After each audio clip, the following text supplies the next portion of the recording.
بسم اللہ الرحمن الرحیم الحمدللہ رب العالمین والصلاة والسلام علی خاتم النبیین۔ ناظرین محترم السلام علیکم ورحمۃ اللہ وبرکاتہ۔ پروگرام سیرت النبی صلی اللہ علیہ وآلہ وسلم کے ساتھ آپ کا میزبان ڈاکٹر محمود غزنوی اور ہم سب کے پسندیدہ اسکالر جناب شجاع الدین شیخ حاضر خدمت ہیں۔ الحمدللہ ہمارا پروگرام جاری و ساری ہے، سیرت کے حوالے سے گفتگو ہو رہی ہے، اور جن دنوں میں آپ یہ پروگرام دیکھ رہے ہیں اور یا جن دنوں میں ہم اسٹوڈیو میں یہ پروگرام کر رہے ہیں، یہ بڑے آزمائش کے دن ہیں، اور ہم چاروں طرف سے جو ہے وہ سماوی آزمائشوں میں مبتلا ہیں، زمینی آزمائشوں میں مبتلا ہیں، اور بارشیں ہیں معمول سے زیادہ ہیں، سیلاب ہے غیر معمولی ہے، تباہی و بربادی ہے۔ اللہ تعالیٰ نے قرآن میں کہا کہ انسان کو وہ تکلیف نہیں پہنچاتا، انسان کو جتنی تکلیفیں پہنچتی ہیں وہ اس کے اعمال اور اس کے کرتوتوں کا نتیجہ ہوتی ہیں۔ ہماری بد نصیبی یہ ہے کہ ہم یہ سب کچھ جھیل تو رہے ہیں، اور ہم اسے ساری چیزوں کو یہ کہتے ہیں کہ بھئی یہ موسمی حالات ہیں، گلوبل وارمنگ ہو رہی ہے، موسم تبدیل ہو رہے ہیں، شدت اختیار کریں، وہ ساری چیزیں اپنی جگہ ہیں، لیکن اس کے پس منظر میں ایک چیز ہے جس کو کبھی سوچنا چاہیے کہ یہ سب کچھ آپ کے اور ہمارے ساتھ ہی کیوں ہو رہا ہے۔ اس کا مطلب یہ ہے کہ کہیں نہ کہیں کوئی ایسی گڑبڑ ہے جدھر ہماری نظر نہیں جاتی۔ کچھ چیزیں میٹا فزکس ہوتی ہیں جس پہ شجاع صاحب اکثر بات کرتے ہیں اور میں بھی کرتا ہوں۔ کچھ چیزیں جو ہیں ظاہری چیزوں سے ہٹ کر ہوتی ہیں، پس منظر میں ہوتی ہیں، اس طرف جانا بہت ضروری ہے۔ تو میرے خیال ہے آج کے پروگرام کا آغاز جو ہے ہم انہی حالات سے کرتے ہیں، چونکہ اسلام جو ہے وہ ایک فلاحی نظریہ ہے اور وہ خدمت خلق پر سب سے زیادہ زور دیتا ہے، اور یہ خدمت خلق کرنے کا زمانہ ہے۔ اللہ تعالیٰ نے ہمیں آزمائش میں ڈالا ہوا ہے۔ تو شجاع صاحب کی طرف چلتے ہیں، پچھلے پروگرام کو تھوڑا سا ریکیپ لیتے ہیں اور پھر انشاءاللہ آگے کی طرف گفتگو کرتے ہیں۔ السلام علیکم۔ وعلیکم السلام ورحمۃ اللہ۔ کیسے مزاج ہیں؟ الحمدللہ، آپ خیریت سے ہیں؟ اللہ کا شکر۔ پچھلے پروگرام میں تو ہم نے یہ ساری چیزیں طے کی تھی کہ ہمیں اپنا حصہ ڈالنا چاہیے۔ حضرت ابراہیم علیہ السلام کا واقعہ زیر بحث آیا تھا، چڑیا والا واقعہ کہ وہ پانی کا قطرہ ڈال رہی تھی، عبداللہ بن ابی کا والا معاملہ کہ اس کے زمانے میں اسلام تھا لیکن اس نے اپنا حصہ نہیں ڈالا، جبکہ شہدائے احد اپنا حصہ ڈال کے چلے گئے تھے۔ ان موضوعات پر گفتگو ہوئی تھی۔ جزاک اللہ خیر ڈاکٹر صاحب۔ بسم اللہ الرحمن الرحیم۔ اللہم صلی علی محمد وعلی آل محمد وبارک وسلم، اور ربی یسر ولا تعسر وتمم بالخیر۔ جیسے کہ آپ نے فرمایا کہ گزشتہ پروگرامز میں ہم بات کرتے آئے تھے اپنی ذمہ داری کے اعتبار سے کہ اس کو ہم ادا کریں۔ قرآن حکیم بھی فرماتا ہے کہ لا یکلف اللہ نفسا الا وسعہا، اللہ تعالیٰ ہر نفس کو، ہر جان کو اس کی وسعت یعنی کیپیسٹی کے مطابق مکلف یعنی ذمہ دار ٹھہراتا ہے۔ تو ہر ایک اپنی ذات کے اعتبار سے ذمہ دار ہے اور کل اللہ تعالیٰ کے ہاں جواب دہ بھی ہے۔ انبیاء علیہم السلام کا تذکرہ ہم قرآن پاک میں پڑھتے ہیں، ان کی داستانیں ہم پڑھتے ہیں، اور یہ داستانیں قرآن پاک میں اس لیے بیان کی گئیں کہ اب آخری امت کے لیے بھی موٹیویشن رہے، انسپریشن رہے دین کے کام کے کرنے کے اعتبار سے۔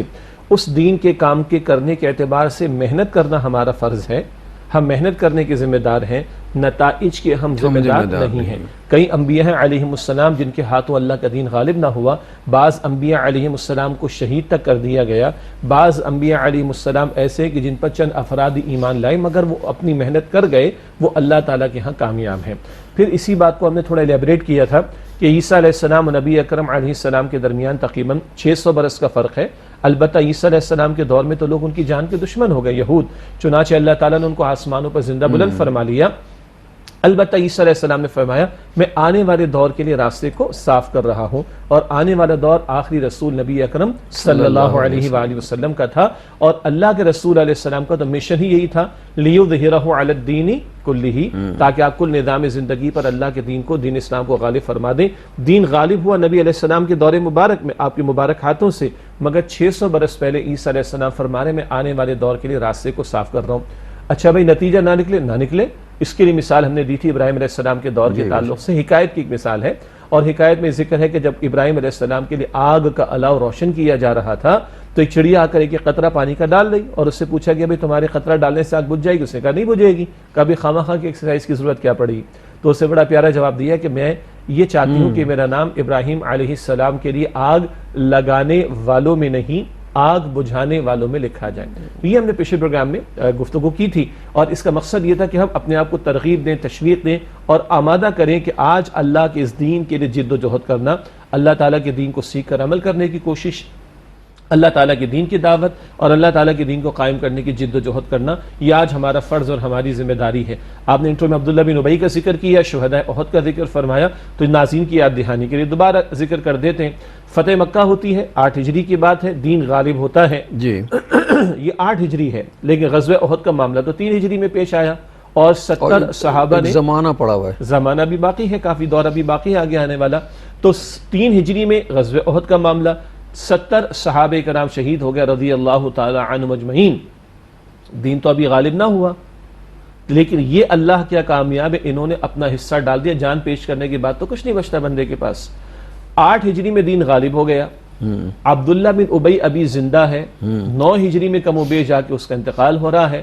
تو جب 8 ہجری میں دین تو غالب ہو گیا، مگر عبداللہ بن ابی کلمہ پڑھنے والا تھا، مسلمان تھا، قانونی طور پر اصلا منافق قرار پائے گا، بلکہ قرار پایا. 8 ہجری میں دین غالب ہوا، عبداللہ بن ابی زندہ ہے، اس نے اپنا حصہ نہیں ڈالا، یہ ناکام ہو گیا. اصل مسئلہ ہے کہ ہم اپنا حصہ ڈال رہے ہیں کہ نہیں، جس کو آپ انٹرو میں بیان فرمایا، ہم اپنی ذمہ داری پوری کر رہے ہیں کہ نہیں. ایک تو یہ تفصیل ہم نے پچھلے پروگرام میں بات کی. ایک اور بات ہم نے کی تھی کہ کل ہم سب نے اللہ کے سامنے پیش ہونا ہے. ہمارے اندر دل میں نیت ہو، ہماری زبان پر قول ہو، ہمارے اعمال جو ہمارے وجود کے اعضاء سے صادر ہو رہے ہیں، تو نیت ہو، قول ہو، عمل ہو، سب اللہ تعالیٰ کے پیش ہونے والا ہے. ہم نے آسان حساب کی بھی بات کی تھی، اللہم حاسبنی حسابا یسیرا مسنون دعا، کہ اللہ میرے حساب کو آسان فرما دے. اور پھر اللہ کے نبی صلی اللہ علیہ وسلم نے عائشہ رضی اللہ تعالیٰ عنہ کو اس کی وضاحت فرمائی کہ عائشہ رضی اللہ عنہ، نہ اللہ کسی کا کھولے اعمال نامہ نہ پوچھے، جس کا کھلا اور اللہ نے پوچھا وہ تو مارا گیا. تو ہم آسان حساب کی بھی دعا کریں. یہ گفتگو تھی جو پچھلے پروگرام میں مجھے کچھ یاد آ رہا ہے کہ ہم نے کی تھی. اب یہ جو آخری جملے ہیں کہ اللہ تعالیٰ کسی کے اعمال نہ کھولے اور کسی کا حساب نہ کرے، جس کا نامہ اعمال کھل گیا وہ تو پھر کہیں کا نہیں رہے گا، اور جس سے پوچھ لیا گیا وہ تو سمجھے کہ مارا ہی گیا نا ہر طرح.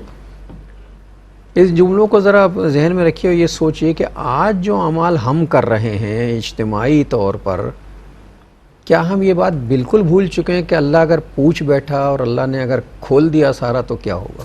جی، اللہ تعالی ہم سب کو معاف فرمائے. اور دیکھیے، جب آپ نے اجتماعی اعمال کا ذکر فرمایا تو جو آپ نے انٹرو میں بات بیان فرمائی، میں چاہوں گا اس پر آگے ہم کلام بھی کریں. اس وقت کا کرنٹ ایشو ہے اور سیرت کی رہنمائی، دین کی رہنمائی بھی ضروری ہے. البتہ یہ جو بات ہے یہ آج اس موجودہ حالات کے تناظر میں بڑی اہم ہے کہ اجتماعی اعمال بھی تو اللہ تعالیٰ کے سامنے پیش ہوں گے. قیامت کے دن امتوں سے امتوں کی سطح پر بھی سوال ہوگا اور افراد سے افراد کی سطح پر بھی سوال ہوگا. یہ بات قرآن حکیم میں اور احادیث مبارکہ میں واضح طور پر سامنے آتی ہے. اور پھر دنیا میں فیصلے اجتماعی طور پر ہوا کرتے ہیں، قوموں کے اجتماعی اعمال کی بنیاد پر. جی. اور آخرت میں بالآخر جو فیصلے ہونے ہیں وہ انفرادی سطح پر. دنیا کا معاملہ، اجتماعی فیصلے جو اللہ تعالیٰ کی طرف سے صادر ہوتے ہیں وہ قوموں کے اجتماعی اعمال کی وجہ سے. اور یہاں سے پھر موجودہ حالات کو سمجھ لیں یا ماضی کی داستانیں جو قرآن حکیم ہمارے سامنے رکھتا ہے.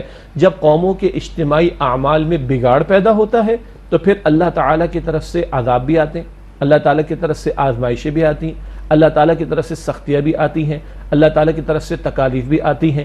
اور اس کو ہم واضح کر دیں تو پچھلی قوموں پر آنے والے عذابوں کی بنیادی وجہ ان کے اجتماعی اعمال تھے. قوم نوح ہے، قوم ہود ہے، قوم صالح علیہ السلام، یہ تمام قومیں یہ شرک میں بھی مبتلا تھی. نوح علیہ السلام کی قوم شرک میں مبتلا تھی. اسی طرح پیغمبر کی دعوت کو انہوں نے رد کیا، غریب ایمان والوں کا مذاق بھی انہوں نے اڑایا. بقیہ بعد میں دیگر اقوام کو ہم دیکھتے ہیں تو شعیب علیہ السلام کی قوم میں بگاڑ پیدا ہوا ناپ تول کی کمی کا. لوط علیہ السلام کی قوم میں ہم جنس پرستی کا گندا طرز عمل پیدا ہوا. یہ جو بگاڑ پیدا ہوا ان اقوام میں، اس کے بعد پھر قرآن ذکر کرتا ہے کہ ان پر اللہ تعالیٰ کی طرف سے عذاب آیا.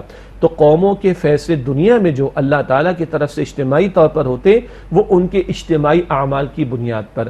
اور اگر جب تک قوم اجتماعی توبہ نہ کرے یہ اجتماعی حالات بدل نہیں سکتے.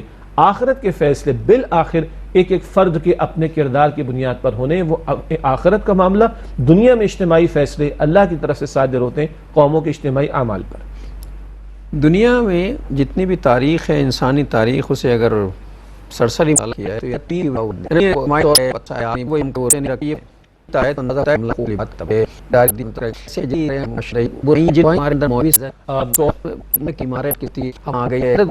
دوسرے کو مسلمان کو دھوکے سے لوٹ رہا ہے، تو اگر یہ سب کچھ ہو رہا ہے اور پھر اللہ کا عذاب آ رہا ہے تو پھر ہمیں شکایت نہیں کرنی چاہیے اس پر۔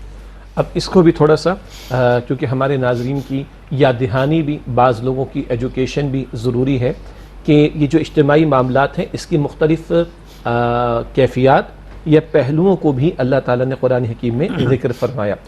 مثال کے طور پر کبھی اللہ تعالیٰ نے یہ ارشاد فرمایا ہے سورہ روم کی آیت نمبر 41 میں، ظہر الفساد فی البر والبحر بما کسبت ایدی الناس، خشکی اور تری میں، بحر اور بحر میں جو ہے وہ فساد مچ گیا ہے لوگوں کی کسب کمائی کی وجہ سے، اعمال کی وجہ سے، لیذیقہم بعض الذی عملوا، تاکہ اللہ ان کے بعض اعمال کا انہیں مزہ چکھائے، لعلہم یرجعون، تاکہ وہ لوٹیں اللہ تعالیٰ کی طرف۔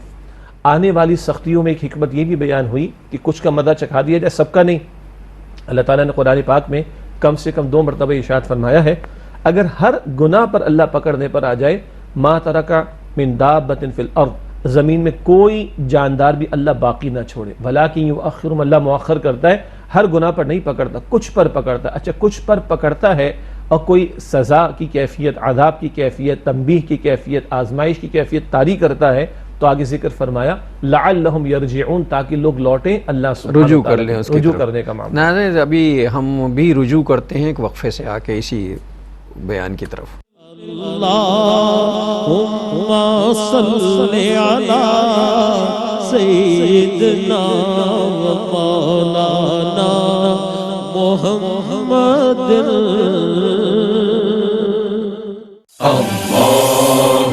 حقوق العباد، مومن پر مومن کے حقوق۔ حضرت ابو ہریرہ رضی اللہ تعالیٰ عنہ سے روایت ہے کہ رسول اللہ صلی اللہ علیہ وآلہ وسلم نے ارشاد فرمایا، ایک مومن کے دوسرے مومن پر 6 حقوق ہے۔ جب کوئی مومن بیمار ہو جائے تو اس کی بیمار پرسی کرے، جب کوئی مومن مر جائے تو اس کے جنازے میں شرکت کرے، جب کوئی مومن اسے اپنی کسی ضرورت و دعوت کے لیے بلائے تو وہ اس کی پکار پر لبیک کہے، جب کوئی مومن دوسرے۔ السلام علیکم ورحمۃ اللہ وبرکاتہ، ویلکم بیک ناظرین۔ وقفے کے بعد پروگرام سیرت النبی صلی اللہ علیہ وآلہ وسلم میں آپ کا خیر مقدم ہے۔ اللہ تعالیٰ کی آزمائشیں اور اللہ تعالیٰ کی طرف سے جو پکڑ آتی ہے وہ اس لیے آتی ہے تاکہ بندے کو تھوڑا سا مزہ چکھا دیا جائے، اسے پتہ چل جائے کہ وہ غلط راستے پہ، وہ سیدھے راستے کی طرف آ جائے اور رجوع کر لے۔ بالکل، تو یہ تو سورہ روم کی آیت نمبر 41 کا ذکر بریک سے پہلے کیا گیا کہ خشکی تری میں فساد مچ گیا لوگوں کے کرتوتوں کی وجہ سے، تاکہ بعض اعمال کا مزہ اللہ انہیں چکھائے۔ حکمت کیا ہے؟ لعلہم یرجعون، لوگ لوٹیں اللہ سبحانہ وتعالی کی طرف۔ اسی طرح اللہ تعالیٰ نے اقوام کے تعلق سے جو اس کا عذاب قانون ہے، بلکہ قانون عذاب ہے، معاف کیجیے گا، عذاب کا جو قانون ہے، اللہ تعالیٰ نے جا بجا قرآن پاک میں ذکر فرمایا۔ ایک جگہ سورۃ السجدہ آیت نمبر 21 میں آتا ہے، وَلَنُذِيقَنَّهُم مِّنَ الْعَذَابِ الْأَدْنَىٰ دُونَ الْعَذَابِ الْأَكْبَرِ لَعَلَّهُمْ يَرْجِعُونَ، ہم بڑے عذاب سے پہلے ان کو چھوٹے چھوٹے عذاب میں مبتلا کریں گے، لعلہم یرجعون، تاکہ لوٹیں اللہ سبحانہ وتعالیٰ کی طرف۔ سب سے بڑا عذاب وہ تو آخرت، وَلَعَذَابُ الْآخِرَةِ أَكْبَرُ، وہ تو سب سے بڑا ہے۔ دنیا میں بھی قوموں کو مٹایا گیا، وہ بڑا عذاب ہوتا ہے کہ قوم مٹا دی جاتی ہے۔ اس بڑے عذاب سے پہلے چھوٹے چھوٹے عذاب آتے ہیں، کبھی قحط کی صورت میں، کبھی طوفان کی صورت میں، کبھی کسی وبا کی صورت میں۔ زندہ رہتے ہیں لوگ، لیکن کیا ہے، ان کو ہلایا جاتا ہے۔ مقصد کیا ہے؟ لعلہم یرجعون، تاکہ لوگ لوٹیں اللہ سبحانہ وتعالیٰ کی طرف۔ یہ تو ایک پہلو ہے کہ یہ بڑی آزمائشیں جو آیا کرتی ہیں، تنبیہات کہیں، آزمائشیں کہیں، اور کبھی کچھ عذاب کی کیفیت بھی کہیں، اس کا ایک بڑا مقصد کیا ہے؟ لوگ اللہ کی طرف رجوع کریں۔ ایک اور جگہ قرآن پاک میں آتا ہے، سورہ انعام میں ذکر آیا کہ وما ارسلنا فی قریۃ من نبی الا اخذنا بالبأساء والضراء لعلہم یضرعون۔ اللہ تعالیٰ فرماتا ہے جب بھی انبیاء کو ہم نے کسی بستی میں بھیجا تو وہاں کے رہنے والوں کو سختیوں میں مبتلا کیا، تکالیف میں مبتلا کیا، لعلہم یضرعون، تاکہ وہ روئیں گڑ گڑائیں اللہ تعالیٰ کے حضور۔ تو یہ اللہ کا قانون ہے، سختیاں آتی ہیں اللہ کی طرف سے، تنبیہات آتی ہیں اللہ تعالیٰ کی طرف سے، تاکہ لوگوں کے دلوں میں ڈر پیدا ہو، ان کے دل نرم ہوں، وہ روئیں اور گڑ گڑائیں اور وہ رجوع کریں اللہ سبحانہ وتعالی کی طرف۔ یہ ابھی ایک اسپیکٹ میں نے بیان عرض کرنا چاہا، ہمارے موجودہ حالات کے تناظر میں یہ سختیاں، یہ تکالیف، یہ پریشانیاں، یہ آزمائشوں کے امتحانات، یہ مصائب کے پہاڑ جو ہم پر ٹوٹ رہے ہیں، اور یہ جو لاکھوں لوگ بے گھر ہو چکے ہیں اور ایک بڑا حصہ ملک کا جو ہے زیر آب آ چکا، ایک بہت بڑی تعداد لوگوں سے کی جو ہے وہ بے گھر ہو گئی، بستیوں کی بستیاں جو اجڑ چکی ہیں، جو ہے وہ فصلیں تباہ ہو چکی ہیں، اس کا امپیکٹ ابھی آنا ہے، اربوں ڈالر کا نقصان ہمارا ہو چکا، ہمارا بجٹ ڈیفیسٹ ویسے پورا ہونے کی پوزیشن میں نہیں ہے، ہمارے معاشی حالات ویسے ہی دگرگوں ہیں، ہمارے مہنگائی کو طوفان ویسے ہی ہمارے سروں پر سوار موجود ہے، چاہے جائے کہ یہ لاکھوں بلکہ کروڑوں لوگوں کا اتنا بڑا پیمانے پر ہٹ ہو جانا، اس کے جو اثرات ملک کی اکانومی پر آنے تو بھی اثرات آگے چل کر ہمارے سامنے آئیں گے۔ تو اس سب میں مقصود کیا ہے؟ یہ جو سارے حالات آج ہم پر ہیں، لعلہم یرجعون قرآن پاک کہہ رہے ہیں، لعلہم یضرعون قرآن پاک کہہ رہے ہیں، تاکہ رجوع کریں اللہ تعالیٰ کی طرف، تاکہ روئیں گڑ گڑائیں اللہ سبحانہ تعالیٰ کے حضور میں۔ میں چاہوں گا آگے ہم دو ایسپیکٹس کا اور بھی ذکر کریں، لیکن یہ اہم ترین ہے ہمارے لیے کہ بھائی یہ آزمائشیں ہیں، یہ تنبیہات ہیں، یہ ہمیں ہلایا جا رہا ہے۔ اللہ کرے کہ ہمارے دل نرم ہوں، ہمارے دلوں کے اندر رقت پیدا ہو، ہم اللہ کی طرف رجوع کرنے والے بنے، اللہ کے حضور گڑ گڑانے والے بنے، توبہ اور استغفار کرنے والے بنے، گناہوں کو چھوڑنے والے بنے، اور گناہ اگر اجتماعی سطح کے ہیں جیسے کہ ہم نے ذکر کیا تبھی اجتماعی مسائل ہیں تو اجتماعی گناہوں کو چھوڑنا ہوگا۔ اگر اللہ تعالیٰ اور اس کے رسول سے جنگ جاری رکھی ہوئی ہے، سود کے دھندے جاری کر کے جو برسوں سے باتیں کر رہے ہیں، اس پروگرام میں بھی باتیں کر رہے ہیں، یہ جنگ ختم نہیں کریں گے تو تباہی اور ہماری بڑھے گی۔ ہم بے حیائی کے طوفان دیکھ رہے ہیں، ہمارے کرتوت بڑھتے چلے جا رہے ہیں۔ اللہ کے پیغمبر، سیرت کی بات کریں صلی اللہ علیہ وسلم، اللہ کے پیغمبر کے دور میں تیز ہوائیں چلتی، آندھی اگر آتی تو اللہ کے پیغمبر حالت سجدہ میں ہوتے، اللہ کے حضور گڑگڑاتے روتے۔ ام عائشہ پوچھتی اور دیگر لوگ پوچھتے اللہ کے پیغمبر علیہ السلام کی کیا ماجرا؟ فرمایا قوم عاد پر بھی آندھی آئی تھی بلکہ ہوائیں چلی تھیں، وہ بڑے خوش ہوئے تھے، بادل برسیں گے، رنگرلیاں منائیں گے، اسی بادل کے اندر، اسی ہوا کے اندر ان پر اللہ نے عذاب مسلط کر دیا۔ ایسی کیفیات تو حضور سجدے میں ہوتے، توبہ استغفار کا اہتمام کرتے، اور یہ امت کی تعلیم کے لیے ہوتا۔ حضور تو جو ہے وہ محفوظ ہیں، خطاؤں سے پاک ہیں، معصوم ہیں عن الخطائیں، امت کی تعلیم کے لیے ہوتا، اور ہمارا معاملہ کہ ہم جری ہوتے چلے جا رہے ہیں اور اجتماعی طور پر اللہ کی نافرمانیاں کرتے چلے جا رہے ہیں۔ ہم نے ڈھٹائی کا معاملہ، یہ ڈھٹائی ہے، ضد ہے، فرعونیت ہے۔ فرعونیت ایک علامت ہے نا، فرعون تو فرعونیت ہے کہ نہیں مانتے کسی سے۔ اور شیخ صاحب نے جو باتیں کہیں وہ ذرا کبھی ٹھنڈے دل سے سوچے کہ ہمارا معاملہ کیا۔ ہمارے یہاں بادل آتے ہیں، ہم گانے گانے لگتے ہیں، ہم خوش ہونے لگتے ہیں، ہم ڈرتے نہیں کہ ایک بدلی بھی، انہیں ڈرنا چاہیے اور اللہ سے توبہ کرنی چاہیے کہ یہ جو بادل کا ٹکڑا آ رہا ہے، اللہ سے توبہ کرنا چاہیے کہ اللہ اس میں اگر تیرا عذاب ہے تو ہم اس سے پناہ مانگتے ہیں، تیری رحمت ہے تو ہم اس کے سوالی ہیں کہ ہمیں وہ رحمت عطا فرما۔ چونکہ ایک بدلی کا ٹکڑا بھی جو ہے وہ نہ صرف جل تھل کر سکتا ہے بلکہ بستیاں کی بستیاں تباہ کر سکتا ہے اللہ کے حکم سے۔ اللہ تعالیٰ اپنی امان میں رکھے۔ ایک آندھی کا جھونکا جو ہے اگر اس میں اللہ کی رحمت نہ ہو اور اللہ کا عذاب ہو تو بس وہ ایک ہی کافی ہے۔ ہمارے ہاں جب سمندری طوفان آ رہے ہوتے ہیں تو بجائے اس کے کہ لوگ توبہ کریں اور اللہ سے پناہ مانگیں اور دعا کریں کہ اللہ اگر یہ اس میں تیرا عذاب ہے تو ہم تیری پناہ مانگتے ہیں، لوگ جا کے جو ہے وہ انجوائے کرنا شروع کر دیتے ہیں، گانے گانے لگتے ہیں، ناچنے لگتے ہیں، سمندروں پہ پہنچ جاتے ہیں، یعنی اللہ کے عذاب کا نظارہ کرنے جاتے ہیں۔ جی جی۔ اب ایک اور اینگل سے بھی لے لیں، بعض لوگ کہتے ہیں کیا یہ کوئی عذاب کی بھی کیفیت ہو سکتی ہے؟ ڈرنا چاہیے۔ اللہ تعالیٰ تو قرآن حکیم میں بتا رہا ہے اگر لوط علیہ السلام کی قوم نے ہم جنس پرستی کا گندا جرم کیا تو اس قوم کے لوگوں کو اندھا بھی بنایا گیا، اس قوم کو جو ہے پتھر برسا کر مارا گیا، اس قوم کی بستی کو اوپر آسمان میں لے جا کر زمین پر پٹخ دیا گیا، اور اس قوم کے افراد کو، نافرمانوں کو بحر مردار میں ڈیڈ سی میں غرق کر دیا گیا۔ یہ ان کے کرتوتوں پر یہ کیفیات اگر آئیں تو یہ عذاب تھا اللہ تعالیٰ کی طرف سے۔ نوح علیہ السلام کی قوم شرک میں مبتلا رہی تو اللہ تعالیٰ نے آسمان سے بھی پانی برسایا اور وفارت تنور، زمین سے بھی تنور ابل پڑا، اور اس طوفان میں اللہ تعالیٰ نے نافرمانوں کو غرق کر دیا۔ شعیب علیہ السلام کی قوم، اس سے ناپ تول میں کمی کی، آپ نے بھی ذکر کیا، آج ہمارا اجتماعی جرم نہیں ہے ناپ تول کی کمی کا معاملہ نیچے سے لے کے اوپر تک، اجتماعی جرم نہیں ہے بلکہ ایک کلچر ڈیولپ ہو گیا، اور اس کو آرٹ سمجھا جاتا ہے، یہ آرٹ اور کلچر ڈیولپ ہو گیا، یعنی ناپ تول میں کمی کرنا، پیک چیزیں آ رہی ہیں تو ان کے اندر جو ہے چوری کرنا، مطلب اوپر لکھا ہوا ہے 1000 ml، اب تو خیر لکھنے بھی لگے، ڈٹائی ہو گئی چونکہ سب کو پتا کہ 1000 ml کا ہوگا یا 1000 kg کا ہوگا، لیکن وہ ہے 850 kg کا، چونکہ اب لوگ دیکھ نہیں رہے نا, انہیں پتا ہے کہ بھئی یہ تو 1 کلو کا ہے, وہ کلو کا نہیں ہے, وہ 950 کا ہے, 85 کا ہے, قیمت وہی ہے. پیسٹ آ رہے ہیں یا کوئی ٹیوب والی چیزیں آ رہی ہیں تو اندر ایئر بھری ہوئی ہے.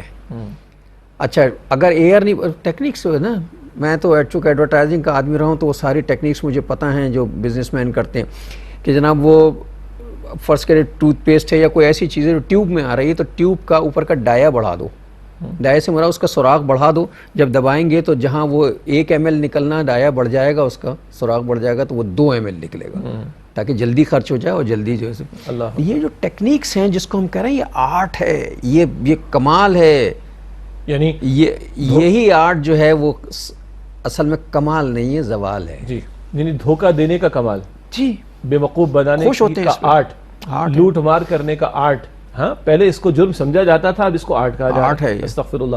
عرض کرنے کا مطلب, شعیب علیہ السلام کی قوم ہے, ناپتول کی کمی میں مبتلا ہوئی, شعلے برسائے گئے آسمان سے, زلزلہ اس قوم پر, زوردار چیخ ان پر مسلط کی گئی. اب یہ وہ کیفیات ہے جس کو آپ نے بیان فرمایا تھا انٹرو میں, کہ ہم یہ نہیں دیکھ رہے کہ ان سارے حالات اور معاملات میں میٹا فزیکل کازز بھی ہیں. جی, زلزلے ویسے بھی آتے ہیں, ہم اس کی نفی نہیں کرتے, لیکن اب نارمل نہیں آتے. ہاں, فزیکل فینومینا ہے, بارشیں ہوتی ہیں فزیکل فینومینا ہے, اسی طریقے پر کوئی کبھی سیلاب کسی علاقے میں آ جانا یہ فزیکل فینومینا ہے. لیکن جہاں یہ فزیکل فینومینا ہے یعنی مادی اسباب کے تحت یہ سب کچھ ہونا, وہاں اس کے میٹا فزیکل کازز بھی ہیں جس کو ہم اخلاقی بگاڑ کہتے ہیں. اخلاقی بگاڑ کی وجہ سے بھی یہ سب کچھ ہوتا ہے, اور اللہ کی کتاب بتا رہی ہے کہ شعیب علیہ السلام کی قوم پر یہ عذاب, لوط علیہ السلام کی قوم پر یہ عذاب, نوح علیہ السلام کی قوم پر یہ عذاب, اینڈ سو آن. اس حوالے سے ہمیں غور کرنے کی ضرورت ہے کہ اللہ کہیں عذاب کی کیفیات تو نہیں بھیج رہا. ہاں, پچھلی قومیں پوری کی پوری مٹا دی جاتی تھیں, جس کو عذاب استیصال کہتے ہیں. ساری نافرمان قوم مٹا دی گئی. نبی اکرم صلی اللہ علیہ وسلم کی دعاؤں کے توفیل یہ معاملہ تو سمت کے ساتھ نہیں ہونا, مگر چھوٹے چھوٹے عذابوں کا آنا, چھوٹی چھوٹی کبھی تنبیہات کا آنا, یہ اپنی جگہ ایک قابل توجہ بات ہے کہ جس پر ہمیں توجہ کرنے کی ضرورت ہے. ایک اور نقطہ بھی آپ کی اجازت سے اس میں ایڈ کر دوں, وہ یہ ہے کہ بھائی ہمارے کچھ اپنے بھی تو بیڈ گورننس کے مسائل ہیں, ہمارے اپنے بھی تو کچھ انتظامی کوتاہیاں ہیں. یہ وجہ بھی ہوتی ہے. آپ بھی اسٹوڈیو آتے ہیں, میں بھی اسٹوڈیو آتا ہوں, آپ کو بھی پتا ہے کہ کس طرح سڑکوں سے گزر کر آپ آتے ہیں, کس طرح سڑکوں سے گزر کر ہم آتے ہیں. یہ لاکھوں افراد ہم کراچی بیٹھے, کس طرح کی سڑکوں پر ہم گزر رہے ہیں. تو بہرحال یہ کچھ ہماری بھی تو کرتوت ہے نا, کچھ ہماری بھی تو کوتاہیاں ہیں, انتظامیہ کی بھی کوتاہیاں ہیں, یہ حکومتوں کی بھی نااہلی ہے, اور یہ بیڈ گورننس بھی اس میں شامل ہے. اس کی نفی بھی ہم نہیں کر سکتے. اسی طرح معلوم ہے آپ کو کہ جب برساتی ریلیں آتی تو یہ ان کی گزرگاہیں ہوتی ہیں, تو وہاں بسیاں بنانے کی اجازت کس نے دی ہے؟ ایک میں نے پڑھا, ایک بزرگ نے کہا کہ جہاں جہاں, ناظرین ذرا بڑی توجہ کیجئے گا, بات بعض اوقات بڑی چھوٹی ہوتی لیکن بڑی اہم ہوتی. انہوں نے کہا جہاں جہاں دریا کے پتھر نظر آ رہے ہوں, پڑے ہوئے دریا آتا ہے نا, پتھر چھوڑ کے جاتا ہے, جہاں جہاں دریا کے پتھر آ رہے ہوں وہاں کبھی غلطی سے بھی گھر نہ بنانا یا کوئی چیز تعمیر نہ کرنا. یہ دریا کے انڈے ہیں اور دریا کبھی نہ کبھی انہیں سینچنے ضرور آئے گا. سبحان اللہ. اور اس پر بھی قرآن حکیم ارشاد فرماتا ہے وَمَا أَصَابَكُم مِّن مُّصِيبَةٍ فَبِمَا كَسَبَتْ أَيْدِيكُمْ وَيَعْفُو عَن كَثِيرٍ. یہ تم پر جو مصیبت آتی ہے تمہاری کرتوتوں کی وجہ سے آتی, بہت سی باتوں کو تو اللہ تعالیٰ معاف فرما دیتا ہے. تو اب ہم نے 3 باتیں اب تک عرض کی ہیں, کیونکہ ہوا یہ ہے کہ جب اس طرح کے معاملات آتے ہیں تو کچھ لوگ بحثوں میں پڑ جاتے ہیں. ارے جی عذاب ہے تو کیسے ہے, اچھا یہ آزمائش تو ہم پر کیوں آتی ہے, اور یہ کیا ہماری نااہلی کی وجوہات نہیں ہے؟ ہماری نااہلی بھی اس کی وجہ میں شامل ہے, اور وہ بھی ذریعہ عذاب ہے. ہاں, کرتوت ہمارے ہیں, ہمارے کرتوت ہے نا, تو وہ عذاب کا ذریعہ تو بنیں گے. اسی طرح یہ امتحانات بھی اللہ تعالیٰ کی طرف سے کہ ہمارے دل نرم ہو, اور یہ ایک عذاب کی کیفیت بھی ہو سکتی ہے کہ جو اللہ تعالیٰ ہمیں ہلا رہا ہے. پھر لوگ بحثیں کرتے ہیں غریبوں پر آتا ہے, امیروں پر کیوں نہیں آتا. عجیب بات ہے, جن کے ہوٹلز گرے وہ غریب لوگ تھے کیا؟ پورے ہوٹل بہ گئے. ہاں, جن کی کئی ایکڑ پر پھیلی ہوئی فصلیں تباہ ہوئی وہ غریب لوگ تھے کیا؟ جن کی مہنگی مہنگی گاڑیاں ریلوں کی شکار ہو گئی وہ غریب لوگ تھے کیا؟ یہ بھی بحث کا معاملہ ہے. ہاں, کیا سارے لوگ جن کے ساتھ یہ معاملہ ہوا وہ برے لوگ تھے؟ یہ بھی بڑا اہم نقطہ ہے. ایک ناظرین ایک وقفہ لے لیں, اس پہ بات کرتے ہیں کیا ہم ہی برے ہیں یا وہ برے ہیں, ہم میں سے کون برا ہے, اس پہ بات کرتے ہیں انشاءاللہ وقفے سے آ کے. السلام علیکم ورحمۃ اللہ وبرکاتہ. ویلکم بیک ناظرین. وقفے کے بعد پروگرام سیرت النبی صلی اللہ علیہ وآلہ وسلم میں آپ کا خیر مقدم ہے. بات یہ ہو رہی تھی کہ صاحب کیا غریب برے ہیں جن پر عذاب آ رہے ہیں, یا امیر برے ہیں کہ جن پر عذاب آ رہے ہیں یا وہ بہت اچھے ہیں کہ ان پہ عذاب کم آتے ہیں، اس طرح کی بحثیں جاری ہیں نا۔ بالکل، یہ اصل میں ہمیں تو میڈیا پہ کچھ کہنے کو چاہیے ہوتا نا، مطلب میڈیا سے مراد معاف کیجیے گا وہ جو ٹاک شوز چل رہے ہیں یہ کر رہے ہیں، کچھ چاہیے کہنے کے لیے تو بس یوں ہی کہنا شروع کر دو۔ مرچ مسالہ تو چاہیے نا، ہاں، لیکن یہ کبھی نہ سوچو کہ بھائی، کبھی میں نے کسی چینل پہ یہ بحث نہیں دیکھی کہ بھائی یہ سب چیزیں صحیح ہیں یار، ذرا اللہ کی طرف رجوع کرو، کہیں ایسا تو نہیں ہے عذاب ہو اللہ کا، اس پہ کبھی بحث نہیں ہوتے دیکھی۔ جزاک اللہ خیر، اللہ آپ کی بات کو بلند فرمائے۔ میں اسی طرف آنا چاہ رہا تھا، یہ مباحث ہے اس لیے ہم نے بھی کھول دی۔ نمبر 1 ہم نے عرض کیا ہماری بیڈ گورننس، ہماری نااہلی، ہماری انتظامیہ کی نااہلی، ہمارے کرتوت، یہ بھی نمبر 1۔ نمبر 2 ہم پر آزمائشیں، تنبیہات ہیں اللہ کی طرف سے، کیونکہ اللہ ہلاتا ہے تاکہ لوگوں کے دل نرم ہو۔ نمبر 3 یہ کیفیات ہیں جو پچھلی قوموں کے معاملات میں دیکھے تو عذاب ہوتے تھے، تو کہیں یہ چھوٹے چھوٹے عذابوں کے معاملات نہ ہوں، ڈرنا چاہیے۔ یہ ہم نے 3 باتیں کہیں۔ اگلی بات جو بریک سے پہلے ہم شروع کر رہے تھے اور اب آگے بڑھائیں گے اس کو، یہ بھی بات ہمارے چل رہی، غریبوں پر یہ کیوں آتا ہے؟ تو میں نے عرض کرنا چاہا یہ بھی ڈھٹائی کی بات ہے۔ میں نے عرض کرنا چاہا جن کے ہوٹلز گر گئے، جن کی بلڈنگیں مضبوط گر گئیں، جن کی پوری زمینوں کی فصلیں تباہ ہو گئیں، جن کی بڑی بڑی گاڑیاں جو ہے وہ سیلاب کے ریلے میں بہہ گئیں، جن کے گوڈاؤن سیلاب کے ریلے سے تباہ ہو گئے، کیا وہ غریب لوگ تھے؟ تو یہ کہنا کہ غریبوں پر آتا امیروں پر نہیں آتا، یہ بات بھی درست نہیں ہے۔ یہ معاذ اللہ تعالیٰ پہ استغفر اللہ تہمت لگانے کی بات، الزام تراشی کی بات ہے، بے باکی کی بات ہے، استغفر اللہ۔ جی اب آئیے جو اہم نقطہ آپ نے اٹھایا، اچھا ہے کہ بریک کے بعد اب یہ بات ہو رہی ہے، کیا سارے لوگ برے ہیں ان کے اندر جو بھی جا رہے ہیں؟ نہیں، اور جو بظاہر ابھی بچے سارے یہ اچھے قطعاً نہیں، ان کی بات میں نہیں کرتا، پچھلی بات کو کر لیتا ہوں۔ اللہ کے پیغمبر صلی اللہ علیہ وسلم کی کئی احادیث ہیں جن میں آپ نے ذکر فرمایا، مثال کے طور پر قیامت سے قبل کے معاملات کے اندر ہے، ایک لشکر چلے گا معاذ اللہ خانہ کعبہ کے خلاف اقدام کرنے کے لیے برے ارادے سے، اللہ تو کعبہ شریف کی حفاظت فرمائے گا، یہ لشکر تباہ بھی ہوگا۔ جب یہ چل رہا ہوگا تو راستے میں کچھ لوگ ہوتے ہیں نا، کچھ لوگ جا رہے ہوتے ہیں، کچھ لوگ ویسے ہی ساتھ شامل ہو جاتے ہیں، شامل نہیں ہوتے کہ وہ راستے کے اندر ہوتے تو ان کا حصہ شمار ہو جاتے ہیں۔ تو اس میں جب اللہ تعالیٰ اس لشکر کو ختم کرے گا تو کچھ ایسے لوگ بھی جو اصلاً اس لشکر کا حصہ نہیں تھے وہ بھی چلے جائیں گے دنیا سے۔ ہر ایک قیامت کے دن اپنی نیت پر اٹھایا جائے گا، اپنے عمل پر اٹھایا جائے گا، بالآخر انفرادی معاملہ کہاں پر طے ہونا ہے؟ آخرت کے اندر۔ نمبر 1۔ نمبر 2 جب یہ کیفیات آتی ہیں تو اللہ کے پیغمبر صلی اللہ علیہ وسلم نے یہ بھی ارشاد فرمایا، ناگہانی آفت میں یا کیفیت میں اگر کوئی بندہ دنیا سے جا رہا ہے تو اس کے لیے اجر و ثواب بھی اللہ کے رسول علیہ السلام نے بیان فرمایا۔ اسی فورم پر ہم نے برسوں ہو گئے مختلف پہلو پر کلام ہوتا ہے، وہ احادیث بھی زیر گفتگو مختصراً لانے کی کوشش کی۔ اگر ایک شخص جل کر مر جاتا ہے تو 1 درجے کا شہید، ایک شخص ڈوب کر مر جاتا ہے 1 درجے کا شہید، ایک حاملہ عورت ہے یا بچے کو جنم دینے کے دوران میں انتقال کر جاتی ہے 1 درجے میں شہادت کا رتبہ، طاعون کا مرض ہو، وبائی مرض ہو، اس میں کسی کا انتقال ہو جائے 1 درجے میں شہید کا رتبہ۔ گویا ناگہانی کیفیت میں جانے والے کے لیے اس کے پچھلے گناہوں کی معافی ہو جاتی ہے، اور ایسی کیفیات میں تو اللہ تعالیٰ کو رتبہ بھی بڑا بندے کو عطا فرما دیتا ہے۔ اب اس فرد کے بارے میں اللہ جانتا ہے کس کے لیے یہ درجات کی بلندی اور گناہوں کی معافی کا باعث بنے گا، اور کس کے لیے اللہ تعالیٰ کی طرف سے یہ سزا کا معاملہ ہے۔ اللہ تعالیٰ جج کر سکتا ہے، ہم جج نہیں کر سکتے۔ تو جانے والوں کے بارے میں یہ مختلف پہلو ہو سکتے ہیں، کیفیات ہو سکتی ہیں۔ اب آئیے میں آپ کی اجازت سے اہم ترین مسئلے کی طرف توجہ دلاؤں کہ ہم ہیں اسلامی جمہوریہ پاکستان۔ جیسے کہا گیا کہ اپنی امت پر قیاس اقوام مغرب سے نہ کر، خاص ترکیب میں قوم رسول ہاشمی صلی اللہ علیہ وسلم بقیہ ملکوں اور بقیہ قوموں کے مقابلے میں یہ امت مسلمہ بالکل ڈیفرنٹ ہے۔ اسی طرح اگر 57 کم و بیش مسلم ممالک ہیں تو یہ مملکت خدا داد پاکستان بالکل ڈیفرنٹ ہے بقیہ کے مقابلے میں۔ باقی کسی نے دعویٰ ہی نہیں کیا کہ ہم اسلام کے نام پر بنے، باقی کسی نے دعویٰ نہیں کیا کہ ہمارے ملک میں اسلام کی بالادستی ہوگی۔ ہم نے دعویٰ کیا کہ اللہ کلمے کی بنیاد پر دین چاہیے، ہم نے دعویٰ کیا کہ لے کے رہیں گے پاکستان اور یہاں تیرا دین اللہ تعالیٰ نافذ کریں گے، ہم نے دعویٰ کیا پاکستان کا مطلب کیا؟ لا الہ الا اللہ۔ ہم نے کہا کہ اللہ تیری کتاب و تیرے نبی علیہ السلام کی سنت کی بالادستی ہوگی، ہم نے کہا کہ اسلامی جمہوریہ پاکستان ہے۔ وہ خاص معاملہ ہے اس مملکت خدا داد کا، ہم مستقل دیکھتے چلے آ رہے ہیں۔ کبھی 71 میں کوڑا پڑا تو ملک 2 لخت ہو گیا، کبھی ہماری اکانومی اسٹیک پر آنے کے معاملات، کبھی اللہ آپ کو ہم سب کو ہدایت پر رکھے، کبھی ہمارے زلزلوں کا آ جانا، طوفانوں کا آ جانا، سیلابی معاملات کا آ جانا، اور کبھی اور کیفیات کا طاری ہو جانا۔ یہ مستقل سلسلہ چلا آ رہا ہے۔ ہمارا سب سے بڑا جرم کیا ہے؟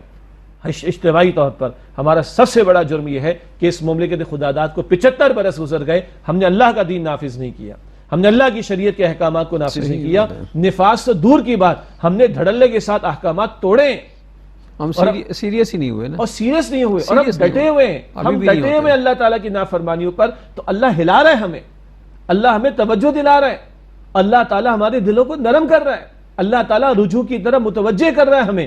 اب بھی اگر باز نہیں آئیں گے تو پھر یہ آپ یہ شجاع صاحب جو فرما رہے ہیں کہ اللہ ہمیں جھنجھوڑ رہا ہے، بیدار کر رہا ہے کہ اٹھو، کہاں کیا کر رہے ہو. ذرا یہ بھی سوچئے کبھی کہ ہم جس جگہ رہتے ہیں اس کے قرب و جوار میں بھی تو ممالک ہیں، ادھر بھی ادھر بھی ادھر بھی ادھر بھی، تو یہی کیوں وہاں کیوں نہیں؟ ہاں یہ موسمی تغیرات ادھر اتنے زیادہ کیوں؟ موسمی تغیرات ہیں تو سب جگہ ہونے چاہیے نا، ہیں بھی پڑوس میں تو ہو کم سے ہاں، لیکن اتنی شدت کے تو نہیں ہے نا جتنی شدت کے یہاں آ رہے ہیں. تو یہ اس کا مطلب کچھ اور ہے نا، اس کا مطلب وہ نہیں ہے جو نظر آ رہا ہے، اس کا مطلب وہ ہے جو نظر نہیں آ رہا. جی. اور اسی اینک سے اللہ کی کتاب اور اللہ کے نبی صلی اللہ علیہ وسلم کی احادیث مبارکہ ہمیں دکھانا چاہتی، جس کو آپ نے فرمایا نظر نہیں آ رہا، اور ہم تو نظر نہ آنے والے پر ایمان رکھ کر بیٹھے، ہم تو غیب پر ایمان رکھتے ہیں. انویزیبل چیزیں ہمارے لیے زیادہ امپورٹنٹ ہیں، لیکن بدنصیبی یہ ہے ہم مسلمانوں کی کہ ہم صرف اب ویزیبل چیزیں، یعنی جو چیزیں نظر آ رہی ہیں ان پر ہم یقین کر رہے ہیں، اور جو چیزیں ہمارے آنکھوں سے اوجھل ہیں جن پہ ہمیں یقین کرنا چاہیے ان پہ ہم یقین نہیں کر رہے. اور وہ جو بات ابھی ابتدا سے ہم نے کی اور آپ نے انٹرو میں بیان فرمائی، یہ ہے ہماری اجتماعی توبہ. یہ اجتماعی مسائل، یہ اجتماعی عذابوں کی کیفیات کہیں، تنبیہات کہیں، مصائب کہیں، ان کی وجہ ہمارے اجتماعی جرائم، اور ہمارا سب سے بڑا اجتماعی جرم ہم نے اس مملکت خدا داد میں شریعت کے احکامات کو نافذ نہیں کیا. باقی سے شکوہ بھی نہیں، ہمیں انہوں نے دعویٰ نہیں کیا، ہم سے شکوہ ہونا چاہیے ہمیں، اور ہمیں اس بات کا احساس ہونا چاہیے کہ ہم نے دعویٰ کیا تھا کہ یہاں پر اللہ کی شریعت کو نافذ کریں گے. یہ ہمارا سب سے بڑا جرم ہے. ہمارے مسائل نہیں سدھریں گے، غیروں نے ہمیں معاشی طور پر کہاں لا کے کھڑا کر دیا، سیاست کا ہمارا ستیہ ناش و بیڑا غرق ہو چکا، معاشرت ہماری تباہ ہو چکی ہے، اجتماعی طور پر قوم بڑے بڑے مسائب جھیل رہی ہے.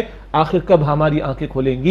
یہ کڑوا تبصرہ ہے، مجھے معلوم ہے یہ کڑوا تبصرہ ہے، مگر یہی حق پر مبنی، کیونکہ یہ اللہ اور اس کے رسول کی تعلیم کے مطابق ہے، لیکن اس پر ہماری توجہ نہیں جاری. اصل نقطہ وہی ہے کہ جب تک اس طرف نہیں پلٹیں گے، نہ کہیں جہاں میں اما ملی، جو اما ملی تو کہاں ملی، میرے جرم خانہ خراب کو تیرے عفو بندہ نواز میں. اصل میں سود و زیاں کا احساس ہونا بھی بڑی نعمت میں سے ایک نعمت ہے. مگر کیا کہیں کہ وائے ناکامی متائے کارواں جاتا رہا، کارواں کے دل سے احساس زیاں چلا گیا ہے، ہمیں اپنے نقصان کا اندازہ ہی نہیں ہو رہا ہم کیا کر رہے ہیں. اور بے باکی کے جرائم بڑھتے چلے جا رہے ہیں، بے باکی کے گناہ بڑھتے چلے جا رہے ہیں ان حالات میں، اور وہ بھی اجتماعی سطح پر، ان حالات میں کہ جب اپنی آنکھوں سے لوگوں کو مرتے ہوئے دیکھ رہے ہیں، تڑپتے ہوئے دیکھ رہے ہیں، برباد ہوتے ہوئے دیکھ رہے ہیں، ہوا سے زر بھی ختم نہیں ہو رہی ہے اور ڈٹائی بھی ختم نہیں ہو رہی ہے، ہوا سے زر اور بڑھ رہی ہے. جی مجھے معاف کیجیے گا، سب کچھ ایسا نہیں ہے لیکن کسی حد تک ایسا ہے کہ جو ان لوگوں کے لیے جو مر رہے ہیں، جو فاقے کر رہے ہیں، جن کے بچے تڑپ رہے ہیں بھوک سے، جو امدادی سامان جا رہا ہے اس پر بھی لوگ ہاتھ صاف کر رہے ہیں، اور جو جا رہا ہے اس کو مہنگا کر کے بھیجا جا رہا ہے، اور مہنگا کر کے بیچا جا رہا ہے. مطلب گو کہ ایسا بھی نہیں ہے، کروڑوں لوگ ایسے ہیں، بلکہ بہت زیادہ لوگ ایسے ہیں جو بے پناہ اپنی استطاعت سے بڑھ کے امداد دے رہے ہیں، لیکن ہزاروں لوگ ایسے بھی ہیں جو اس میں ڈنڈیاں بھی مار رہے ہیں بیچ میں. اب ایک بات اور بھی ہم ایڈ کر لیں تاکہ بات بیلنس ہو جائے، اور آپ نے انٹرو میں اشارہ بھی فرمایا کہ صرف یہ نہیں کہ ہم نے تبصرہ کر دیا، ہاں یہ تبصرہ بالکل کیا، بالکل دو ٹوک انداز میں کیا، یہ کڑوا تبصرہ ہے لیکن یہ حقیقت پر مبنی ہے، یہ باتیں تلخ لگتی ہیں ہمیں معلوم ہے، مگر کیا کریں کہ قوم سدھرنے کو تیار نہیں. یہ تبصرے ضروری ہیں اور یہ آیات قرآن و احادیث کی روشنی میں. ایک بات البتہ اس وقت ہمارے ایک اور امتحان بھی ہے، مجھے اور آپ کو اللہ نے بڑا اچھا رکھا ہوا ہے، بڑی سہولت کے ساتھ ہم بیٹھے ہوئے کھا رہے پی رہے مزے کر رہے، الحمدللہ رب العالمین.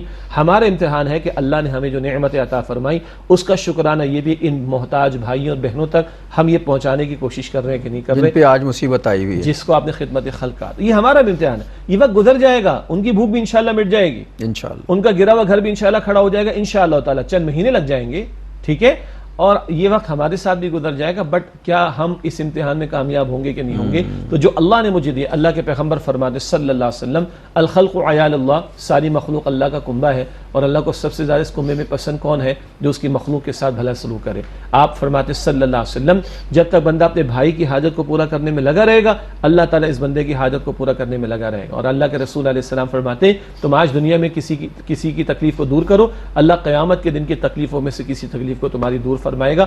یہ جو خدمت خلق والا پہلو ہے، جس ادارے پر اعتماد ہے، جس پر اعتماد ہے، ہم ان بھائیوں بہنوں تک یہ جو ہم مال، جو اجناس، جو چیزیں پہنچا سکتے ہیں بچوں کے ذریعے کروائیں، بڑے کریں، ہم سب کریں۔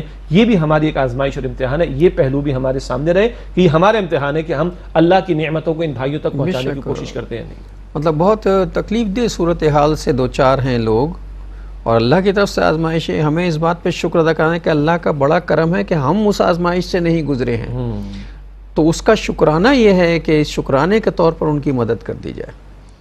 تو بہرحال یہ ایک پورا موضوع ہے سوشل ورک کے حوالے سے۔ اب تو آج کے پروگرام کا وقت ختم ہو رہا ہے، تو میں آج کی حدیث ہدیہ کروا کے رخصت ہوں گا، اور انشاءاللہ اگلے موضوع پر جب گفتگو ہم کریں گے اگلے پروگرام میں تو سوشل ورک کے حوالے سے گفتگو کریں گے۔ اللہ کے پیارے رسول صلی اللہ علیہ وسلم کی مشہور حدیث ہے ارحم من فی الارض یرحمک من فی السماء۔ آپ نے فرمایا کہ تم زمین والوں پر رحم کرو، آسمان والا تم پر رحم فرمائے گا۔ اللہ تعالی ہمیں اس ذمہ داری کو ادا کرنے کی توفیق عطا فرمائے۔ آمین یا رب العالمین۔